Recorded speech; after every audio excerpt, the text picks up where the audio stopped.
pagi pemirsa, apa kabar Anda di pagi hari ini? Senang sekali, saya Graciela Taime dapat menjumpai Anda dalam Berita Papua. Sejumlah berita menarik dan teraktual telah berhasil dirangkum tim redaksi kami. Berikut 3 berita utama hari ini. Dalam sehari, 2 warga di Kabupaten Puncak Jaya tewas dibunuh KKB.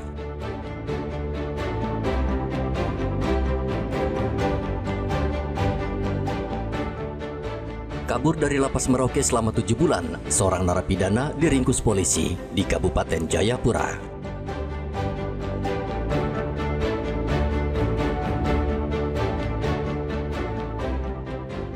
Kejaksaan Nabire geledah kantor DPRD Nabire usut korupsi perjalanan fiktif tahun 2023.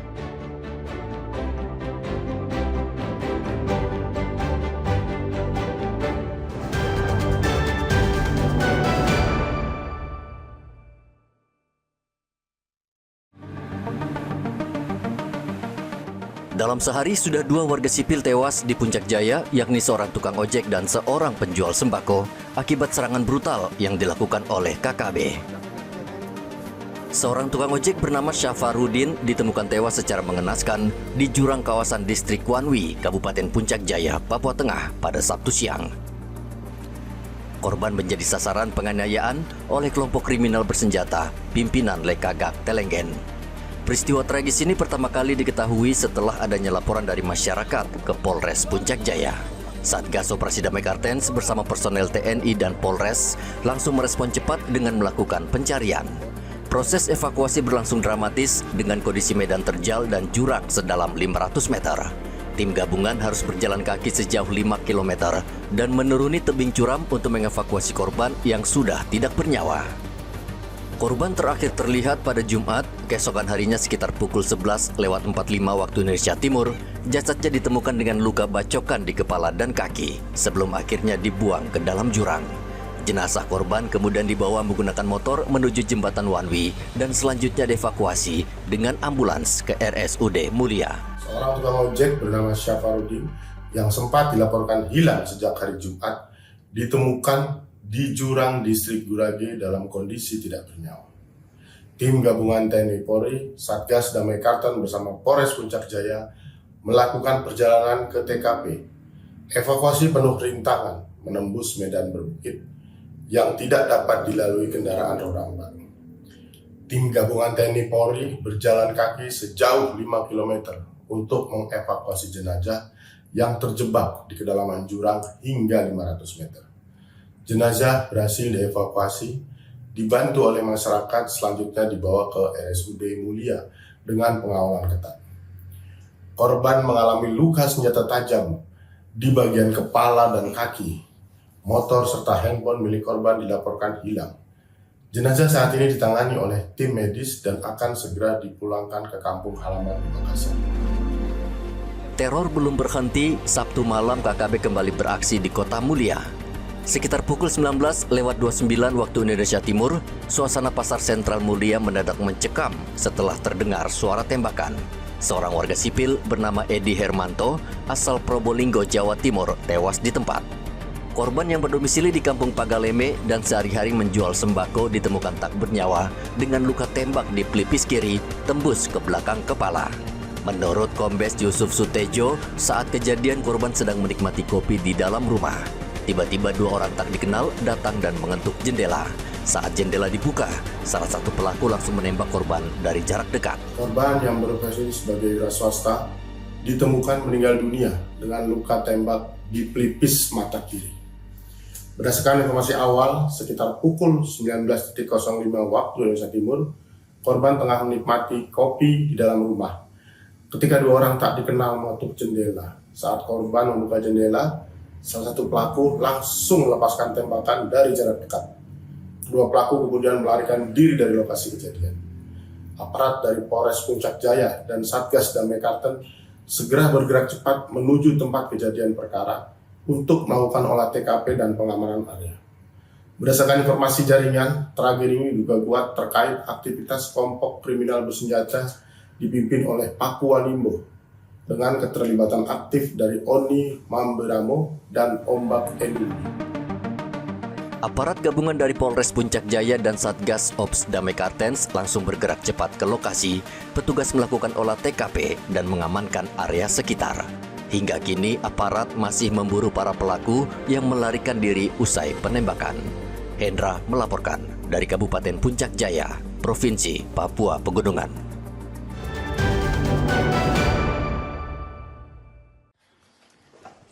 Satgas Operasi Damai Kartens menangkap 8 orang anggota kelompok kriminal bersenjata di distrik Seradala, Kabupaten Yaukimo, Papua Pegunungan pada hari Sabtu.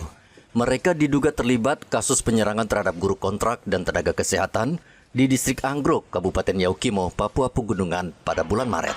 Kasatgas Humas Damai Kartens Kombes Yusuf Sutejo mengatakan dari hasil pemeriksaan sementara, 3 orang diantaranya mengakui perbuatannya membunuh guru dan menganiaya nakes, sementara 5 orang lainnya masih belum mengakui. Pada kelompok kriminal bersenjata pimpinan Elkius Kobak yang diduga kuat menjadi dalang utama pembakaran sekaligus pembunuhan dalam rangkaian kejadian tersebut. Kelompok kriminal bersenjata ini telah beberapa kali menjadi sorotan dalam laporan kekerasan bersenjata di wilayah Yaukimo. Insiden ini menjadi bukti nyata bahwa ancaman dari KKB bukan hanya mengganggu stabilitas keamanan, tetapi juga merampas hak-hak dasar masyarakat seperti pendidikan dan pelayanan kesehatan.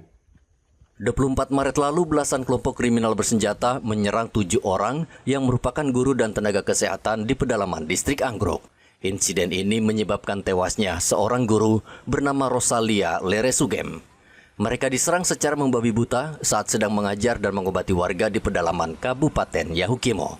Kekerasan KKB terhadap guru dan nakes mendapat kecaman dunia. Arthur melaporkan dari Yaukimo, Papua Pegunungan.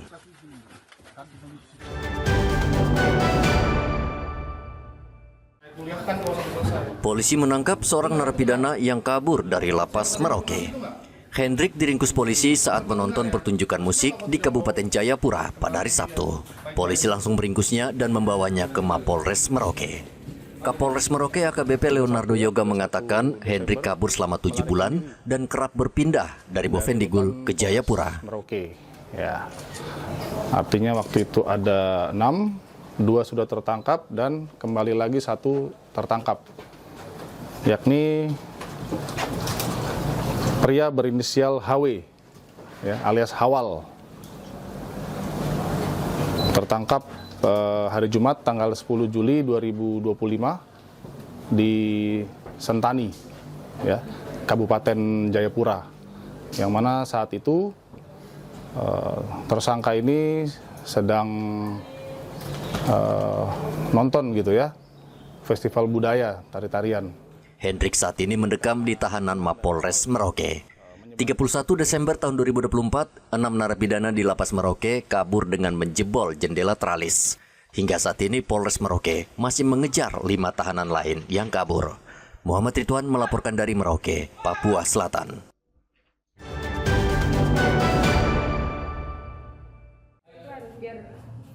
Sungguh bejat perbuatan seorang ayah di Kabupaten Merauke.